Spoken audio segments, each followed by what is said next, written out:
is use a forklift. And I should probably say the better description is sharpen the saw. Stephen Covey in his book Seven Habits of Highly Effective People talks about sharpening the saw, and it makes me think about a story. I've only had a few jobs my entire life, and I've pretty much gotten fired from all of them. And I remember one job I had, I was a janitor, and I think I just did so poorly at that job because they thought I was lazy, but it was because I just felt there were easier ways to do things. And don't get me wrong, there are some things that do require a certain amount of physical input in order to get a result. But I think about one instance where we were cleaning up this warehouse and we were supposed to move these boxes. And I remember in that situation, I don't want to move the boxes. And, we were told to move the boxes, and most folks started moving the boxes. And I remember, forklift, it's like, wow, maybe we could use the forklift to move the boxes. Well, nevertheless, I don't know how to use a forklift, right? So fidgeting around, not really figuring out how to use the forklift until someone came along and used the forklift to move the boxes. Here's my point. There's the manual labor of physically moving the boxes. And then there's the easier way of using a forklift.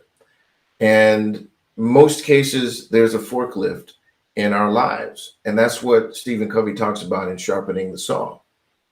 The whole idea of it is, if you had 4 hours to chop down a tree, he says he spent an hour sharpening the saw because it becomes easier, more efficient to cut down the tree with a sharper axe. So hopefully you won't get fired from your job for looking for a forklift to use.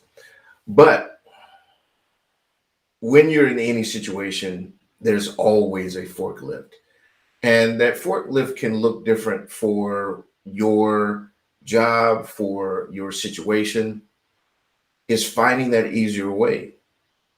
Now, one thing I talk about a lot is thought creation, using your mind versus your hands.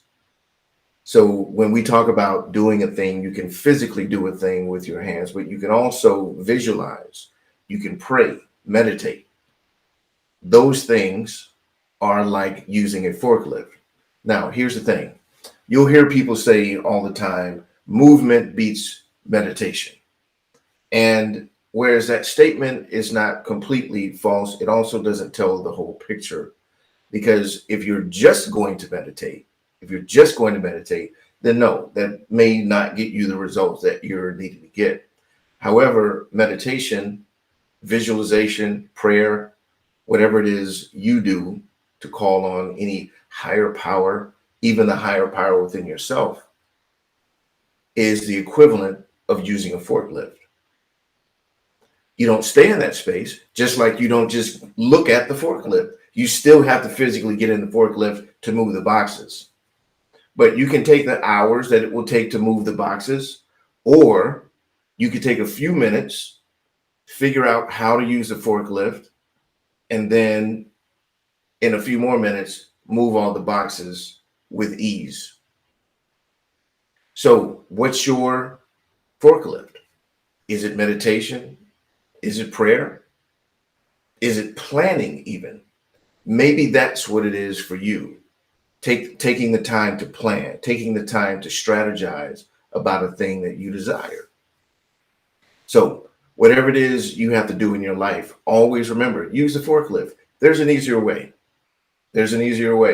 And a lot of that comes from sharpening the saw. Habit number 7, Stephen Covey. That's it for today, guys. Appreciate you as always. And I'm going to ask you, instead of moving those boxes manually, let's use the forklift. Just click that like button, right? Drop in a comment. Boom. That's your forklift, right? Gets you a lot more value in a minimal amount of time. How about that? All right, guys, that's it for today.